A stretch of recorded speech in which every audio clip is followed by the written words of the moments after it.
नमस्कार मित्रांनो, सुस्वागतम. तोही माझा मितवा या मालिकेच्या आजच्या भागामध्ये आता अर्णव पूर्णपणे शांत झालेला असतो. ईश्वरीवर तो इतका खुश असतो, म्हणून ईश्वरीला काहीतरी सरप्राईज द्यायचं याचा तो विचार करत असतो. नक्की आता काय सरप्राईज द्यायचं ईशूला, अगदी खास असं काय असेल.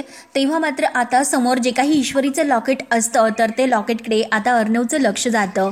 अर्णव एकटक त्या लॉकेटकडे बघत असतो आणि ते लॉकेट आता तो हातामध्ये घेतो आणि सारखं त्या लॉकेटकडे एकटक बघत असतो. आता अर्णवलाही माहिती असतं की ईश्वरीसाठी हे तिच्या आई आणि वडिलांनी दिलेलं लॉकेट किती महत्त्वाचं आहे, तिच्यासाठी किती खास आहे आणि ते आपण आपल्याकडे जर ठेवलं तर त्यात ईश्वरीला वाईट वाटेल. मग आपण हे लॉकेट तिला परत द्यायचं असं तो विचार करतो आणि आपलं जे शिलाई मशीन आपल्या आईचं होतं तर ते आपल्यासाठी किती खास आहे, तर ईश्वरीने ते अगदी व्यवस्थित नीट करून दिले आणि त्याचे पैसे सुद्धा तिने घेतलेले नाहीत. तिने फक्त हे तिच्या मेहनतीने केलं आणि कर्तृत्वाने. त्यामुळे आपण सुद्धा काहीतरी ईश्वरीला सरप्राईज द्यायला हवं, कारण तिने आपल्या आई आणि आईची इच्छा पूर्ण केली. मग आपण सुद्धा तिच्या आईबाबांची ही शेवटची आठवण तिला परत द्यायला हवी. आणि त्याच वेळेस आता लावण्याने सुद्धा जे काही आता ईश्वरीला एका आठवड्याची सुट्टी देण्यासाठी जे लेटर आता अर्णवला दाखवलेलं असतं आणि ती मात्र ईश्वरीसाठी ऑफर राहील आणि तिला काहीतरी आता खुश ती होईल म्हणून तिला ऑफर म्हणून आपण ही सुट्टी द्यायची असा मुद्दाम तिचा प्लॅन असतो. परंतु आता ईश्वरी माझ्यापासून 8 दिवस लांब राहील म्हणून अर्णव आता ते लावण्याचं जे काही ऑफर आहे तर ती लगेच फेटाळतो आणि त्या लेटरवर तो सही करत नाही. हे सर्व आता अर्णवला आठवते. तेव्हा अर्णव विचार करतो की आता ह्या लॉकेटपेक्षा दुसरं इम्पॉर्टंट असं ईश्वरीसाठी काहीच असू शकत नाही. आणि शेवटी मात्र तिने माझ्याकडून हे लॉकेट तिचं मिळवलं. Miss Ishwari Desai from Indore, तुम्ही तुमच्या कर्तृत्वाने हे शेवटी मिळवलंच म्हणून तो आता ईश्वरीवर अगदी खुश असतो. आणि तेवढ्यात मात्र आकाश तेथे येतो आणि आकाश म्हणतो की दादा, तर लगेच अर्णव त्याच्या हातातील तो लॉकेट आपल्या खिशामध्ये टाकतो. तेव्हा मात्र आता आकाश दादाला म्हणतो की अर्णव दादा, अरे आता निघायचं का? तेव्हा आता अर्णव म्हणतो की अरे मला थोडासा वेळ आहे, तू जाऊ शकतो. तेव्हा आता आकाश म्हणतो की ओके मी निघतो. तर अर्णव त्याला विचारतो की अरे बाय द वे, ऑफिसमधील सर्व स्टाफ घरी गेलेला आहे का? कारण त्याला आता ईश्वरी एकटीच आहे की काय हे माहिती करून घ्यायची असते. तर आकाश म्हणतो की हो सगळेजण गेले. अरे पण ईश्वरी आहे ना अजून? तेव्हा आता अर्णव म्हणतो मी तिला एक काम दिले होते. तेव्हा आता आकाश म्हणतो की हो आय सी, मग मी एक काम करू, मी सुद्धा थांबू का? तर अर्णव म्हणतो की नाही नको तू जा, तुझं काही काम आहे का? तेव्हा आकाश म्हणतो की नाही रे, पण तुला कंपनी देण्यासाठी मात्र मी थांबू शकतो. मग आपण एकत्रच घरी जाऊ आणि एकत्र डिनर करूया. तेव्हा आता आकाश म्हणतो, असं म्हटल्यानंतर आता अर्णव म्हणतो की बरं ओके, मग बस तू तुझं काम करत.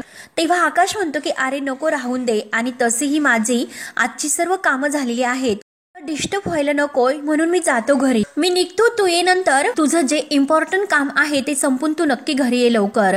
तेव्हा आकाश आता निघून जातो. त्यानंतर मात्र अर्णव आता परत विचारात पडतो. सारखं त्या लॉकेटकडेच बघतोय आणि आता मात्र त्याच्या मनात ईश्वरीची भावना जागी होते की आपण हे लॉकेट तिला परत द्यायला हवं. म्हणून तो लगेच आता ईश्वरीकडे बाहेर येतो. ईश्वरी मात्र बिचारी आपली कामामध्ये असते, कारण तिला आता अर्णव सरांनी जे काम दिलेलं आहे तर ते पूर्ण करून द्यायचं असतं. ईश्वरी मात्र आपल्या कामामध्ये मग्न असते. अर्णव लगेच आता तिच्या मागून येतो, सारखं एकटक तिच्याकडे बघत असतो आणि सारखं त्या लॉकेटकडे पाहता आता तो मनात विचार करतो की आता मात्र हे लॉकेटच आहे की ते परत देऊन मला तिचे आभार नक्की मानता येईल आणि मला तर तिचं आभार मानायलाच पाहिजे.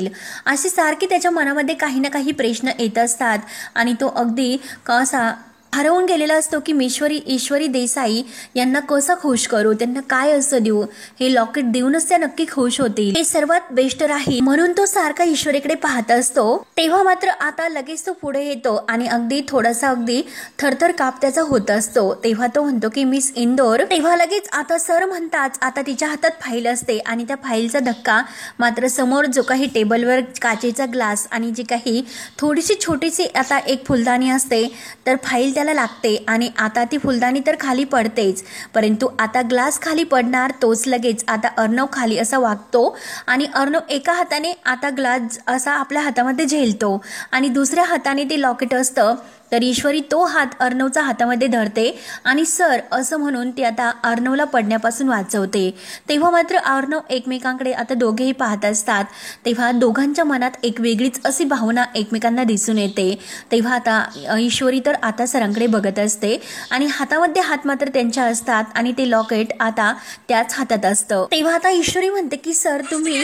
तेव्हा मात्र आता ईश्वरीचं लक्ष मात्र आता त्या लॉकेटकडे जाते आणि त्या लॉकेटकडे बघून ईश्वरीच्या डोळ्यात पाणी येतं आणि आनंद अश्रू सुद्धा तिला येतात. तेव्हा ईश्वरी म्हणते की सर माझ्या आई आणि बाबांचं हे लॉकेट. तेव्हा आता अर्णव म्हणतो की तेच लॉकेट मी तुम्हाला परत देतोय. तेव्हा हे ऐकून ईश्वरीला खूप असा आनंद होतो. ईश्वरीच्या डोळ्यात पाणी येऊन ती म्हणते की सर खरंच. तर अर्णव म्हणतो की हो माझ्या आईचं इतकी वर्ष बंद पडलेलं मशीन ते तू पुन्हा सुरू केलं आणि त्याच्याबद्दल तुला काहीतरी द्यायचं होतं आणि खरंच मी ठरवलं त्याच्याशिवाय दुसरी ब्रँडेड गोष्ट तुझ्याशिवाय कोणतीच अशी असू शकत नाही. तुला फक्त हे लॉकेटच खूप असं महत्वाचं आहे ते मला पूर्ण समजते. तेव्हा आता अगदी प्रेमाने ती लॉकेट आता तो ईश्वरीच्या ओंजळीत टाकतो, तिच्या हातात देतो. ईश्वरीला खूप असा आनंद होतो. तेव्हा अगदी प्रेमाने ती आपल्या हातातील त्या लॉकेटकडे बघत असते. तिला खूप असा जगावेगळा आनंद आज झालेला असतो. तिच्या त्या चेहऱ्यावरचा आनंद बघून आता अर्णव सुद्धा अगदी खूप खुश होतो आणि तो तिच्याकडे एकटक बघत असतो. तेव्हा मात्र अर्णव म्हणतो की हे काय करतेस तू. तर ईश्वरी लगेच आता एक लेटर घेते आणि त्यावर काहीतरी असं लिहिते. तर अर्णवला असं वाटतं की नक्की ही माझं आभार मानते की काय, म्हणून तो म्हणतो की अगं लेटर लिहिण्या इतकं मी असं काही वेगळं केलेलं नाही, इतकं खास नाही केलेलं. म्हणजे तुला आभार मानायचे असेल तर तू लेटर लिहून का मानतेस, अगं असं करू नको. तेव्हा अर्णवला खूप असं हसू येत असतं आणि तो ईश्वरीकडे अगदी बघत असतो कारण ती इतकी खुश त्याला आज दिसलेली असते. तेव्हा मात्र आता ईश्वरी त्या लेटरवर सही करते आणि सर माझा इस्तिफा, माझं हे लेटर. तेव्हा मात्र आता अर्णवला खूप मोठा धक्का बसतो आणि अर्णव म्हणतो की काय म्हणजे ईश्वरी आता ही काय कंपनी कायमची सोडून जाणार आणि मी मात्र आता ईश्वरी शिवाय नाही राहू शकत. मग आता हे अवघड होऊन बसेल. ज्यासाठी मी येथे नोकरी करत होते, ज्या लॉकेटसाठी मला तुमचे पैसे परत करायचे होते आणि सर तुम्ही तर मला ते लॉकेटच परत दिले, त्यामुळे आता मात्र मी येथे थांबून काय करू. त्यामुळे सर आता ही नोकरी मी परत सोडते, मी माझ्या घरी इंदोरला परत जाणार. म्हणून आता ईश्वरी खूप खुश झालेली असते कारण आता अर्णवला इतका मोठा धक्का बसलेला असतो कारण आता ईश्वरी आपल्याला कायमची सोडून जाणार हे मात्र आता लेटर देऊन ईश्वरीने कबूल केलेला आहे याची भीती आता अर्णवला वाटते. आणि सर थँक्यू सो मच, कारण खूप खूप थँक्यू, लवकरच मी इथून जाईल. तेव्हा आता अर्णव इतका भडकतो. अर्णव म्हणतो की नाही जायचं, कारण मित्रांनो आता अर्णवने बघितलेलं हे एक स्वप्न असतं. लॉकेट देण्या अगोदर दिल्यानंतर काय होईल, ईश्वरी आपल्याला कायमची सोडून जाईल याची भीती आता अर्णवला वाटते. तेव्हा अर्णव आता इतका जोरात ओरडलेला बघून ईश्वरी लगेच मागे वळून पाहते आणि सर अहो काय. तेव्हा आता ईश्वरी म्हणते की अहो सर मी कुठेही नाही जात तुमच्या परमिशन शिवाय. तेव्हा आता हातामध्ये जे काही अगदी मुठीत धरलेले लॉकेट आहे त्याच्याकडे बघत असतो आणि आता अर्णव कावराबावरा होतो. नक्की मी काय बोलू त्याला काही कळत नसतं आणि आता हे लॉकेट परत कसं देऊ हे काही त्याच्या लक्षात येत नाही. तेव्हा तो थोडासा घाबरतो. ईश्वरीला आता संशय येतो. ईश्वरी विचार करते की नक्की सरांना काय होत असेल, सर असं का वागत असतील. तेव्हा तो आपला चेहरा मागे वळवतो आणि हातातल्या लॉकेटकडे परत पाहतो आणि जर ईश्वरी देसाईंना हे लॉकेट मी परत दिलं तर त्या नक्की इंदोरला परत निघून जातील आणि त्या तर ऑफिसला मग केव्हाही येणार नाही. मग काय होईल, माझं मात्र अवघड होऊन बसेल. एकतर मला त्यांच्याशिवाय असं न राहण्याची सवय झालेली आहे आणि मी त्यांच्याशिवाय कसं राहू शकेल मग. आणि परत तो एका दृष्टीने विचार करतो की ईश्वरी देसाई मला सोडून कुठेही जाऊ नये असं मला का वाटत असेल बरं. नक्की त्यांच्याविषयी काय मला असं भीती असते की त्या मला सोडून जातील म्हणून. तेव्हा अर्णव शांत असतो आणि हा विचार करत असतो. तर ईश्वरी आता एकटक त्याच्याकडे बघते आणि विचारते की सर तुमच्या हातात काही आहे का, तुम्हाला काही द्यायचं होतं का. तरी सुद्धा अर्णव शांतच असतो, काही उत्तर देत नसतो. तेव्हा ईश्वरी परत विचारते की सर तुम्हाला काही द्यायचं नव्हतं, मग काही बोलायचं होतं का. आणि परत विचारते की सर थोडंसं कन्फ्युजन आहे. तेव्हा अर्णव म्हणतो की अजून आहे ना कन्फ्युजन. तेव्हा ईश्वरी म्हणते की सर तुम्हाला काही द्यायचं सुद्धा नव्हतं आणि काही बोलायचं सुद्धा नव्हतं, मग काय? तेव्हा मात्र अर्णव पुन्हा थोडंसं चिडल्यासारखं करतो आणि म्हणतो की अजून सुद्धा मगाशी तुला मी जे काम दिलं होतं ते काम अजून पूर्ण नाही ना झाले अजून. तेव्हा आता ईश्वरी म्हणते की नाही, तर अर्णव म्हणतो की हे बघा उशीर झालेला आहे आणि ते उद्या कंप्लीट कर आणि आता तू घरी जाऊ शकते. तेव्हा आता ईश्वरी म्हणते की अहो पण सर, परंतु अर्णव मात्र न लॉकेट देता बाहेर निघून जातो. तेव्हा मात्र आता अर्णवला काय बोलू, कसंही लॉकेट देऊ, काय करू, ईश्वरी जर सोडून देऊ ना अशा विचाराने मात्र तो टेन्शनमध्ये येतो. तेव्हा मात्र त्याचं हे विचित्र वागणं बघून ईश्वरी विचार करते, नक्की हा भडकूचंद भांडा असं काय असेल त्याच्या मनामध्ये, तो असं का वागत असेल बरं. त्यानंतर आता इकडे लावण्याने ह्या वल्लभरीला कारमध्ये बोलावलेलं असतं. तेव्हा आता वल्लभरी येते आणि लावण्याला म्हणते की काय ग लावण्या, अगं दरवेळेस तुम्हाला असं कारमध्ये का बोलण्यासाठी बोलावून घेते. तेव्हा आता लावण्य म्हणते की कारण कारला भिंती नसतात आणि भिंतीला जे कान असतात ना ते आपलं बोलणं ऐकू शकतात, त्यामुळे हे सगळं सोडून द्या, ज्या कामासाठी मी तुम्हाला बोलावलेलं आहे ते कामाविषयी आपण बोलूयात. नेमकं तुम्ही काय असं बोलण्यासाठी येथे बोलावले होते. तेव्हा आता वल्लभरीला इतकी सांगायची घाई झालेली असते, ती लगेच आता त्या पत्रिकेबद्दल लावण्याला सांगायला सुरुवात करते की अगं माझ्या लाडक्या त्या नंदेने आणि त्या सासूने, त्या ओल्ड लेडीने त्या ईश्वरीची पत्रिका ही बघण्यासाठी बोलावून सुद्धा घेतलेली आहे आणि ती पत्रिका सुद्धा त्यांनी मिळवली. तेव्हा आता हे ऐकल्यानंतर आता लावण्याला तर खूप मोठा धक्का बसतो. लावण्य म्हणते की काय बोलता, तर वल्लभरी म्हणते की हो, जे काही खरं आहे तेच तुला सांगते. ती आगाऊ लेडी आता त्या ईश्वरीचा घरी सून बनवण्याचा निर्णय घेते आणि अर्णवची बायको म्हणून.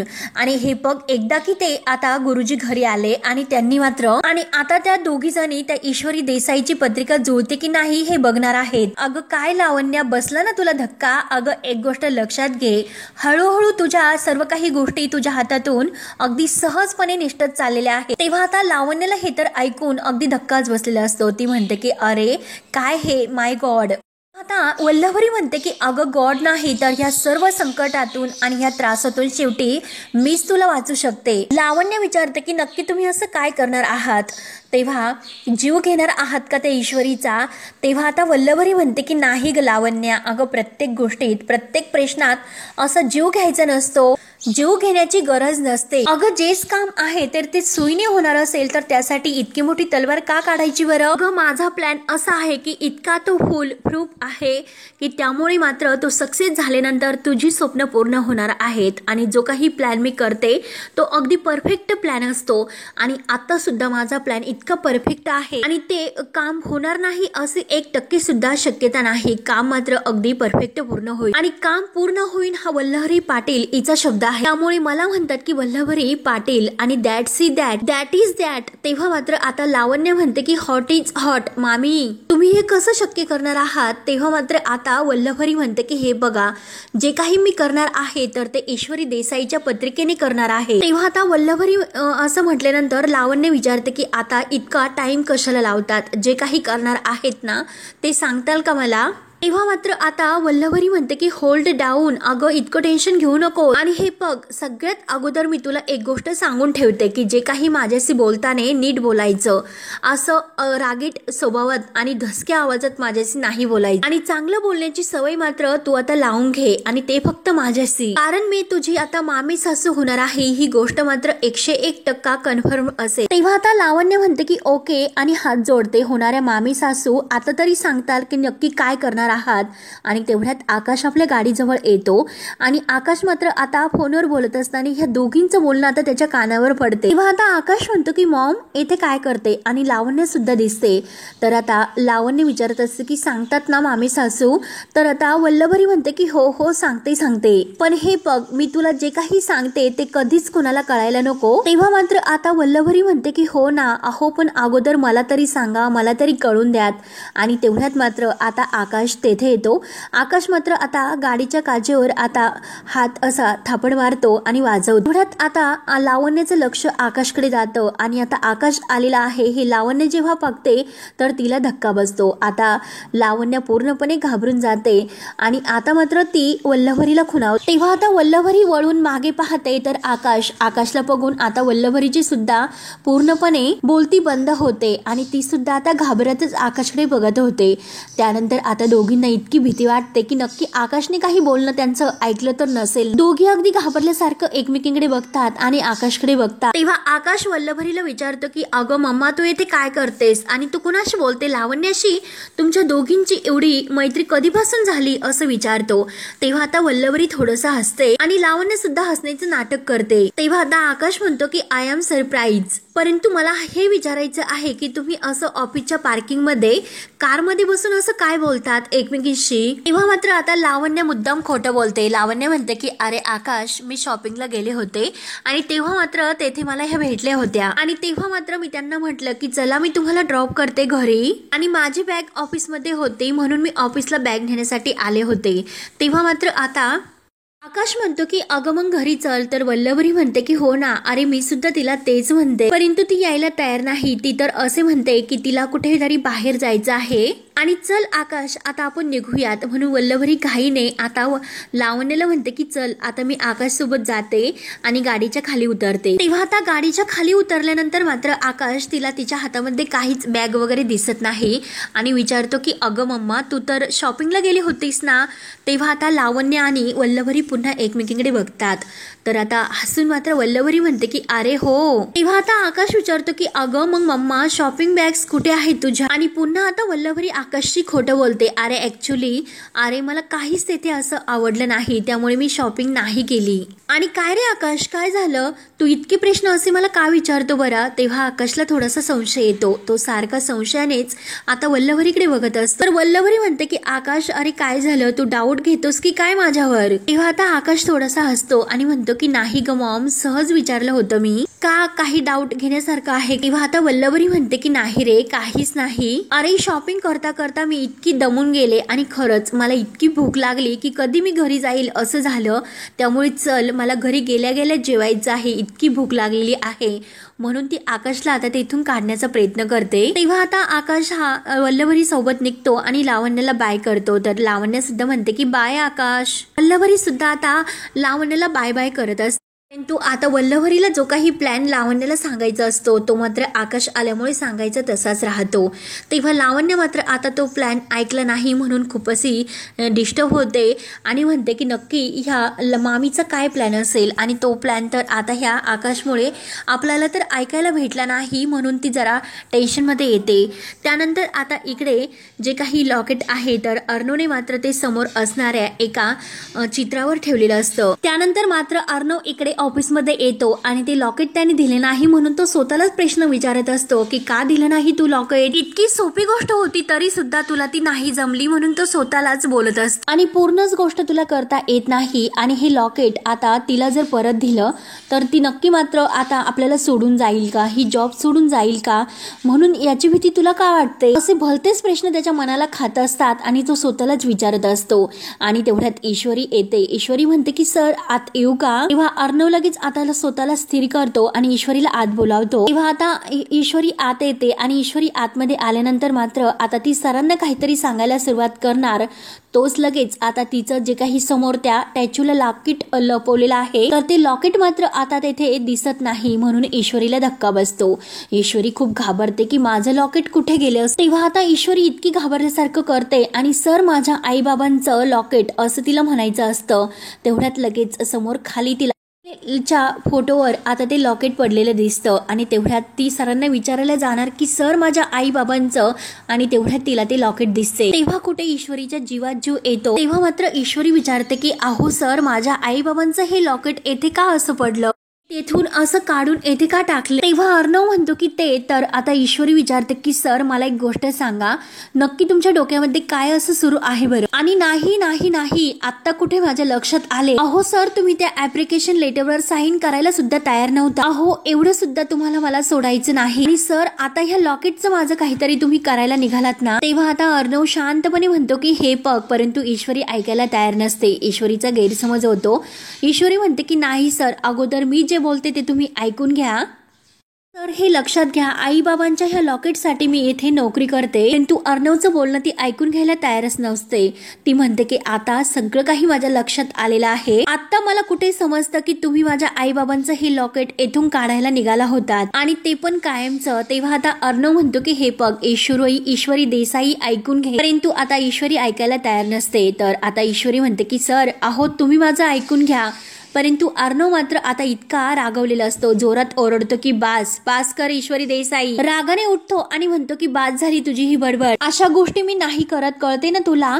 तेव्हा मात्र आता ईश्वरी विचारते की मग हे लॉकेट तेथे का ठेवले नाही, त्याच्या जागी तेथून काढून येथे का टाकले, सांगा मला उत्तर द्या की तुम्ही ते लॉकेट तेथून काढून येथे का फेकून दिलं होतं. तुम्ही असं बोलतात की जणू काय हे लॉकेट तुम्ही मला परत करणार होता. तेव्हा आता अर्णव म्हणतो की ऍक्च्युली ते मी. तर आता ईश्वरी जोरात विचारते की ऍक्च्युली ते मी म्हणजे काय, नाहीच करणार तुम्ही ते लॉकेट मला परत. मला पूर्ण खात्री आहे जोपर्यंत मी तुमचे पैसे करत नाही तोपर्यंत तुम्ही मात्र माझं लॉकेट मला परत नाही करू शकत, हे मला चांगलंच माहिती आहे. तेव्हा अर्णवला राग येतो. अर्णव म्हणतो की बास कर तुझी ही बडबड, हे बघ खूप उशीर झालेला आहे त्यामुळे घरी निघ. तेव्हा आता ईश्वरी म्हणते की हो जाणारच तर आहेच. हे बघा सर, मला येथे तुमच्याबरोबर आता द्वेष करण्यात कोणताही इंटरेस्ट नाही, परंतु त्या अगोदर एक गोष्ट मात्र तुम्ही लक्षात ठेवा, माझ्या या आई वडिलांच्या लॉकेटचं जरा जरी काही झाले तर. तेव्हा अर्णव विचारतो की तर काय. तर ईश्वरी म्हणते की तर मुझसे बुरा कोई होगा नाही, हम इंदौर से है. तेव्हा आता अर्णव म्हणतो की हा मग. तेव्हा ईश्वरी म्हणते की मग, आणि परत म्हणते की मग काही नाही. तेव्हा ते रागानेच लॉकेट उचलते आणि परत त्या टॅच्यूला ती घालून देते. तेव्हा अर्णव आता ईश्वरीकडे बघत असतो आणि ईश्वरी अर्णवकडे बघत आता तेथून ही बाहेर निघून जाते आणि परत मागे वळून पाहते आणि सरांना म्हणते की सर 44,800 रुपये बॅलन्स. तेव्हा आता अर्णव म्हणतो की हो मला माहिती आहे. तर ईश्वरी म्हणते लक्षात ठेवा, आणि रागाने आता ईश्वरी तेथून निघून जाते. तेव्हा अर्णवला सुद्धा खूप काही असं वेगळंच वाटत असतं. तेव्हा आता अर्णव ईश्वरीच्या या बोलण्यावरून आता तो विचार करतो की मी जर तिला हे लॉकेट परत केलं असतं तर एक सेकंद सुद्धा ती येथे खरंच थांबलीच नसते. आणि परत तो असा विचार करतो की मी का तिला थांबवत असेल, जाऊन दे ना तिला. आणि परत एका सेकंदात दुसरा विचार करतो, नाही परत माझं मन ऑफिसमध्ये नाही लागणार आणि तिला मात्र मला का जाऊन द्यायचं नाही असं वाटतं. अशी त्याची स्थिती द्विधा मनस्थिती सारखी होते आणि तो विचारत पडतो नक्की मी काय करू, ते लॉकेट परत देऊ की नको, आणि जर ती निघून गेली तर मात्र अवघड होईल. आणि ह्याच विचारात मात्र तो आता ऑफिसमध्ये विचार करत बसलेला असतो. आणि मित्रांनो हा भाग येथे संपतो. पुढील भागामध्ये ईश्वरी घरी आल्यानंतर नम्रताला अर्णव सरांबद्दल सांगत असते. तेव्हा आता नम्रता म्हणते की ईशू अगं हे अर्णव सर तुला काही थोडेसे गमतीदार नाही वाटत, अजीब नाही का वाटत ते अर्णव सर तुला. तेव्हा आता ईश्वरी म्हणते की अगं थोडे नाही खूप काही असे अजीब आहेत. अगं तुला सांगू का ते कधी काय बोलतील काय वागतील त्यांचं काही सांगताच येत नाही. त्यावर आता नम्रता म्हणते की अगं मला काय वाटतं माहिती आहे का, यामागे नक्की काहीतरी असं खास कारण असेल. तेव्हा मात्र आता ईश्वरी विचारत पडते. आणि दुसऱ्या दिवशी मात्र जेव्हा आता ईश्वरी ऑफिसमध्ये येते आणि अर्णव मात्र आता फोनवर बोलत येत असतो, तेवढ्यात अर्णवचा धक्का ईश्वरीला लागतो आणि ईश्वरीच्या हातामध्ये जी फाईल असते तर ती फाईल पूर्णपणे आता धक्क्याने ती वर असे उडते. आणि आता ईश्वरी खाली पाहते तर पूर्ण फाईल ही उधळून अगदी कागदपत्र इकडे तिकडे उधळलेली असतात आणि अर्णव ईश्वरी एकमेकांकडे बघत असतात. तेव्हा मित्रांनो पुढे काय काय होतं हे बघण्यासाठी आपल्या चॅनलला नक्की सबस्क्राईब करत राहा. धन्यवाद.